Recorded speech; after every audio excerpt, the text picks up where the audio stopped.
Welcome back to Primetime News. Yeah, and a special welcome once again to our viewers on onespotmedia.com. Up first this evening, a week after heavy rains pounded the islands, farmers are now struggling to meet the Christmas demand. In Salt Pond, St. Catherine, there is almost a wipeout of livestock and thousands of pounds of fruits and vegetables have been lost. Kelisha Williams has our story. It's the survival of the fittest on these farms devastated by flood. These okra plants were tall enough to escape the wrath of the rain a few days ago. Low-lying crops were not so lucky. I lost a whole heap of melon, pumpkin, water flood everything. Melon, they must swim all from Indian side. The water come from the hills that come around too, you know. The gully overflowed and everything. The water was basically at my knees.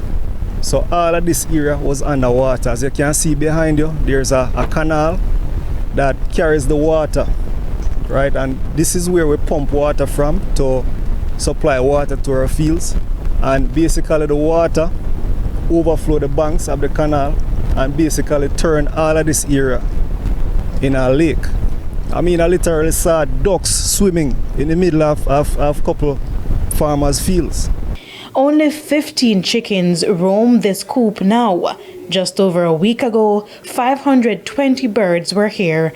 The smell of death and destruction fresh in the air as the farmers count their losses. The estimate of the damage is in the millions.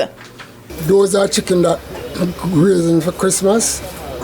And all of this been flown out. Whole area. We also lose about 7 young piglets over that side. And as the survivors adjust to the waterlogged environment, intruders lurk. Farmers have to be on guard against crocodiles. And if that was not bad enough, greenhouses were also impacted, leaving farmers questioning their next move. And the worst part about it is the replacement. How the hell am I going to replace this loss? Seeing what they have lost, it's going to be extremely difficult for them to bounce back. Of course, you have some who are in a better position than others, but compensation will be very much welcome right now. These are the same farmers who were relocated here from their farms in Bernard Lodge to facilitate housing developments. They told TVJ News that since the relocation, every time it rains, there's flooding. But the recent rain was the worst they've seen. We have canals that supposed to carry the water away.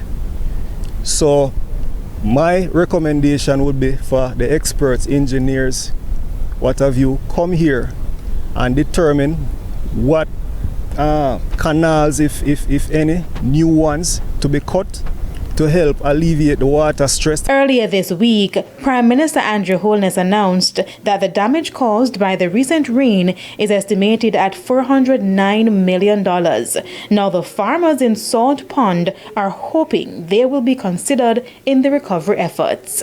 Kelisha Williams, TVJ News.